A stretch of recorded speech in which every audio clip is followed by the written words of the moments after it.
Bonjour à tous, alors grand bouleversement au niveau de Google. En effet, à partir du 5 juillet, tous les sites internet qui ne seront pas adaptés pour les téléphones mobiles seront non pas supprimés, mais vont chuter lourdement au niveau des moteurs de recherche. Quand on parle de chuter lourdement, ça veut dire quasiment devenir invisible. Alors un site internet qui est visible aussi bien sur un écran d'ordinateur que sur une tablette que sur un téléphone mobile, on appelle ça un site responsive. Alors, votre site est-il responsive? Votre site web est-il adapté pour la version mobile? C'est ce que nous allons voir ici au cours des 2 prochains tutoriels. Dans le prochain tutoriel, on verra si votre site est responsive à partir de WordPress et Elementor. Mais aujourd'hui, pour bien comprendre comment cela fonctionne, on va attaquer avec le créateur de site d'Hostinger. Dernier point, rien à voir avec Hostinger. Désolé pour ma petite absence, j'ai chopé une crève. Et désolé également si je parle un petit peu avec le nez et que je n'ai pas le dynamisme nécessaire.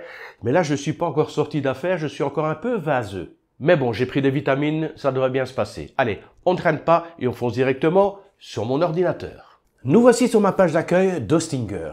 Ceux qui me suivent depuis quelque temps la connaissent bien. C'est à partir de là que je crée une grande partie de mes tutoriels. Première étape, on se dirige sur site web. Aujourd'hui, nous allons voir comment éditer la partie mobile à partir du créateur de site d'Hostinger. Nous avons ici le W symbole de WordPress, c'est pas ça qui nous intéresse, c'est juste ici. Ce symbole veut dire que ce site a été créé avec le créateur de site d'Hostinger. Toptutotest.com, là aussi les habitués le connaissent bien, et je clique donc sur modifier le site web. Par défaut, nous arrivons à l'éditeur, mais c'est l'éditeur, regardez ici, pour les sites sur écran. Écran d'ordinateur. Et ici, nous avons un autre symbole, c'est la version téléphone. On va y revenir dans quelques instants. Juste avant, je voudrais faire 2 modifications sur la version ordinateur. Ces 2 modifications vont nous être utiles pour la suite du tutoriel. Nous sommes sur la page d'accueil. Nous avons donc ici la section dans laquelle est placé le menu. Nous avons ici une première section où j'ai placé une photo, enfin plutôt une galerie photo avec du texte, avec 3 icônes, 3 textes et des liens qui amènent vers des pages distinctes, articles, photos, vidéos. J'ai une autre section ici qui m'a servi de formulaire de contact avec un titre, un formulaire de contact et une photo. Et juste ici, on a une section, un pied de page, dans laquelle j'ai mis 5 textes qui servent en fin de compte de liens qui ramènent vers des pages spécifiques. Alors, première chose que je voudrais déjà faire ici, c'est virer la galerie photo. Alors la galerie photo, c'est sympa, je vous montre directement au niveau de l'aperçu. Si je clique sur le plus, on a les photos qui apparaissent, les 8 photos de ma galerie qui sont visibles. On va pas tout regarder, je ferme. Et nous avons ici au niveau de l'aperçu, ce sont des photos au format carré. Donc ça, c'est le créateur de site d'Hostinger qui automatiquement prend votre photo en grand format et il en fait un format carré pour le présenter ici sur le diaporama, sur la galerie photo. Je vous montre tout de suite. Là, je suis sur l'image, par exemple, de la plage ici. Clic droit. Ouvrir l'image dans un nouvel onglet. J'ouvre l'onglet ici. Et regardez, ça, c'est la miniature qu'il utilise pour faire la galerie. Or, j'ai vérifié, ces miniatures font 10, 12, 14, 15 kilos. Je ferme. Donc, même au minimum 10 kilos par photo, par miniature générée, ça me fait une galerie qui pèse déjà 80 kilos. Plus le code qui est généré pour justement activer ce système de diaporama, eh ben moi je dois vous dire ça m'intéresse pas trop au niveau de la page d'accueil. Bon, c'est sympa, c'est joli, mais vous savez, pour moi, la rapidité, c'est quelque chose de très important. Donc, ce que je veux faire, je vais tout simplement cliquer, je suis toujours sur l'aperçu, donc je clique ici sur retour à l'éditeur. Donc, ce que je veux faire, c'est sélectionner ici la galerie, modifier la galerie et je vais tout simplement la mettre à la poubelle. Voilà, bye bye la galerie. Et à place de la galerie, regardez, je vais cliquer sur le plus, ajouter un élément et je vais plutôt rajouter une image. Je relâche. Vous voyez, c'est vraiment un système de glisser-déposer. Je clique sur la petite croix ici pour fermer le menu des éléments. J'agrandis ma photo pour que ça prenne toute la largeur de ma page. Je clique sur la photo par défaut. Et j'ai un nouveau menu qui s'ouvre, modifier l'image. Oui, je modifie l'image, effectivement. Un autre menu, remplacer l'image. Je clique, je vais télécharger une image. Il faut que je la retrouve. Voilà, elle est là, Thailand Light, WebP. Et cette image en question, qui est une image de grand format, fait 49 kg.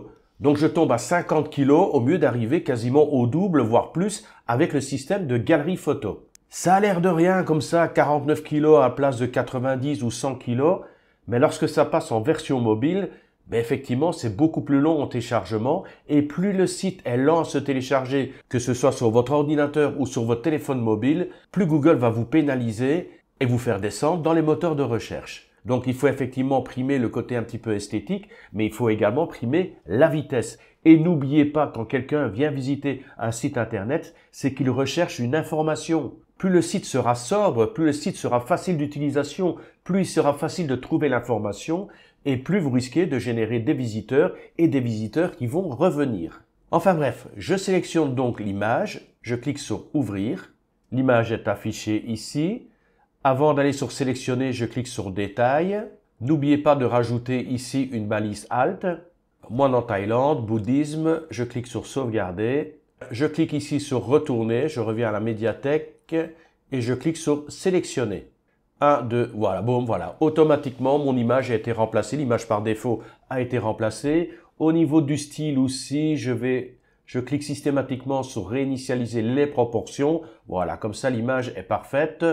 Je vais pas rentrer dans les détails, action, forme, animation et toutes les options possibles. Et je peux vous assurer qu'il y en a de plus en plus, tant le constructeur de site d'Hostinger est régulièrement mis à jour et obtient des options supplémentaires.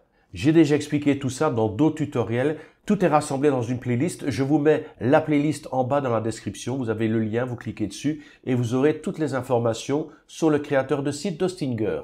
Donc je peux fermer ici paramètres de l'image. J'ai mon image, c'est très bien. Je clique sur Aperçu, on a l'image, le texte, bon, tout est parfait, quasiment. Je voudrais néanmoins, entre le menu ici et mon image, rajouter tout simplement un titre. Voilà, on est dans la section ici, je vais sur le milieu de la section, voilà. Juste ici au milieu, je peux cliquer sur Ajouter une section. Alors, il me fait plein de propositions principales à propos, service catégorie. Enfin, vous voyez, il y a plein de choses à faire. Il y a de plus en plus de design, de plus en plus d'options. Mais dans ce cadre-ci, on va juste ajouter une section vide. Il n'y a rien, on a rajouté un espace, il est vide. Je vais de nouveau sur le plus ici, ajouter un élément. Je clique sur texte et je glisse. C'est le principe du constructeur de site d'Hostinger, des glisser-déposer. Je relâche. Je reclique sur la petite croix pour fermer le menu. J'étire le texte, enfin du moins l'espace réservé pour le texte. Je déplace mon texte vers le haut. Et maintenant, je vais modifier le texte.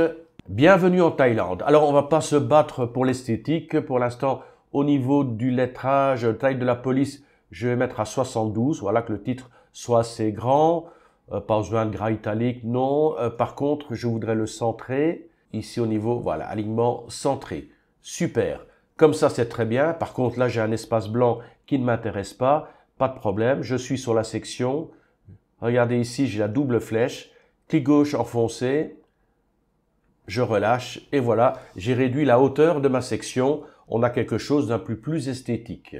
Sauvegarder, Aperçu, et comme ça tout est super. J'ai mon menu, j'ai un titre, j'ai une photo d'accueil, j'ai un texte, 3 icônes avec 3 petits textes qui amènent vers des liens spécifiques, formulaire de contact, photo, et ici le pied de page. Je reviens à l'éditeur, et maintenant on va aller sur le second éditeur. L'éditeur dédié pour les versions téléphone mobile.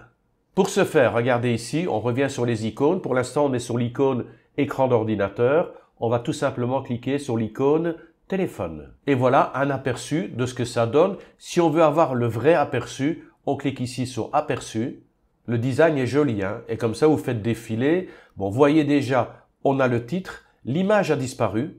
On n'a plus d'image. La fameuse image qu'on vient de rajouter n'y est plus. On a le texte. On a les icônes, mais qui me semblent un peu grands quand même. Il faudrait réduire un peu la taille. On a la photo. Elle a été réduite au format carré, mais elle se trouve en bas. On a formulaire de contact, c'est bon. On a la photo. Et là, la photo rajoutée au formulaire de contact, elle colle vraiment ici sur le pied de page. Et au niveau du pied de page, regardez, c'est pas tellement joli. En plus, les titres sont beaucoup trop gros. Donc, on va rectifier ça tout de suite.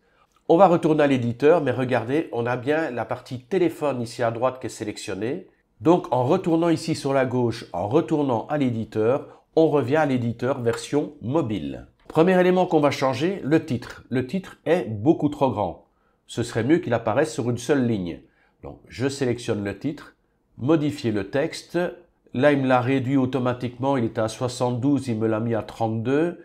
Mais 32, c'est un peu trop grand, je vais le mettre à 24. Super. On est sur cette section, la section est un peu trop grande, je peux la raccourcir. Par contre, il me manque l'image.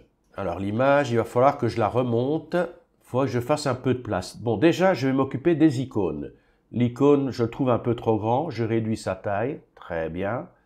Idem celui-ci, un peu trop grand, je réduis sa taille. Je peux rapprocher ça, je peux rapprocher... Vous avez vu, c'est vraiment très simple d'utilisation, hein. Je prends nos articles, oups, je le descends. Alors la ligne rouge que vous voyez, ça représente le centre de l'écran. Je prends également l'icône ici. On va laisser plus ou moins comme ça pour l'instant. Je peux descendre un petit peu le texte pour laisser la place à l'image. Maintenant, je prends l'image et je la glisse vers le haut. Voilà. Je repositionne mon texte. Parfait. Je repositionne un peu plus haut ici les différents éléments. Et on peut également, regardez, je sélectionne plusieurs éléments à la fois, 4 éléments. Et à ce moment-là, c'est l'ensemble des éléments qui est déplacé vers le haut. Je relâche. Super. Oui, bon, on fera un petit peu les mises en page après. C'est juste vous montrer comment ça fonctionne. Ensuite, qu'est-ce qu'on a? Ben, la section, regardez la section, on a un grand blanc là. Il n'y a pas de problème. Hop, on réduit la section, la hauteur de la section grâce aux doubles flèches qui apparaissent ici sur le côté. On a notre formulaire de contact, on a bien le titre, on a bien le formulaire de contact. On a la photo. Par contre, je vous ai dit, la photo qui est collée contre le pied de page, c'est pas beau du tout. Donc, je vais récupérer de nouveau, regardez la double flèche ici. Hop, et voilà, j'agrandis un petit peu la hauteur de la section. Je mets un petit peu de marge en bas de la photo. Alors quelqu'un m'a dit, Olivier, c'est un problème, quand je modifie quelque chose sur la partie mobile, ça influe automatiquement sur la partie écran d'ordinateur. Oui et non. Regardez, ici on a modifié par exemple « Bienvenue en Thaïlande ». Modifier le texte. Maintenant on a un texte qui fait une taille de 24 pixels. Maintenant si je retourne sur la partie ordinateur, on a bien ici « Bienvenue en Thaïlande », modifier le texte. Et on est bien toujours à 72 pixels. Donc au niveau de la police de caractère, de la taille de la police de caractère, tout ce qui est police de caractère, ne vous en faites pas. Par contre, une chose qui pourrait influer, c'est l'erreur que les gens font. On va le faire ici avec par exemple le pied de page, cette section qui me sert de pied de page. Je pourrais modifier la section, je pourrais supprimer la section, mais si je supprime la section, automatiquement, ben je vais le faire, hein. Boum, je supprime la section. Maintenant, je vais sur la partie ordinateur. Regardez, ma section a également disparu. Bon, j'annule. Oui, ce sont les deux petites flèches ici, hein. Revenir en arrière ou revenir. Voilà. On peut revenir en arrière. On peut parfois faire une erreur, la regretter, mais il suffit de cliquer sur les petites flèches ici et on peut revenir plusieurs étapes en arrière. Donc voilà, on revient maintenant sur la partie mobile. Je descends. Et je me dis, ben, cette fameuse section, elle est trop moche, du moins dans la partie mobile. Je veux qu'elle apparaisse sur la partie ordinateur, mais je ne veux pas qu'elle soit visible sur la partie téléphone. Eh ben, je sélectionne donc section. Et regardez ici, j'ai un œil caché ou affiché. Je sélectionne cet œil. Et là, on arrive sur les options de visibilité. Il me dit pour l'instant, cette section pied de page est visible sur la partie mobile et également visible sur la partie bureau. Mais je lui dis non, je ne veux pas qu'elle soit visible sur la partie mobile. Je désélectionne. Et regardez, il m'a mis un petit cache ici, comme quoi ce n'est pas visible. Sauvegarder. Aperçu. Je descends. Et regardez, formulaire, image du formulaire, et on n'a aucun pied de page qui apparaît. Je vais maintenant sur la partie écran d'ordinateur, et là, on a bien notre pied de page qui apparaît, sans aucun problème. Voilà comment on peut faire des rectifications sans aucun problème. Pensez à regarder quand même si tout est bien lisible, si tout est bien visible. N'hésitez pas à aller sur votre téléphone. Avant d'aller sur votre téléphone, pensez également à mettre à jour le site. Donc il me met un message confirmant que les modifications du site web toptutotest.com ont bien été effectuées. Je peux fermer. Si vous êtes sur un nom de domaine temporaire, ne rêvez pas, vous ne pourrez pas le voir sur votre téléphone. Profitez-en pour regarder si le texte est bien lisible sur téléphone. En fonction de certaines polices de caractère, si vous mettez du 12, ce sera quasiment illisible sur les téléphones. Et là, Google va le repérer automatiquement. Google vérifie le confort visuel. S'il n'y a pas assez de marge entre le bord de votre téléphone et le texte, il va également le voir et il va le critiquer. Enfin, tout a l'air clair, tout a l'air nickel. Maintenant, il faut que je me penche sur la partie WordPress et Elementor. Sur ce, je vous embête pas plus longtemps. J'espère ne pas avoir été trop nasillard avec le petit rhume que j'ai pour l'instant. Je vous retrouve très bientôt pour un nouveau tutoriel et d'ici là, je vous souhaite le meilleur et je vous dis bye bye.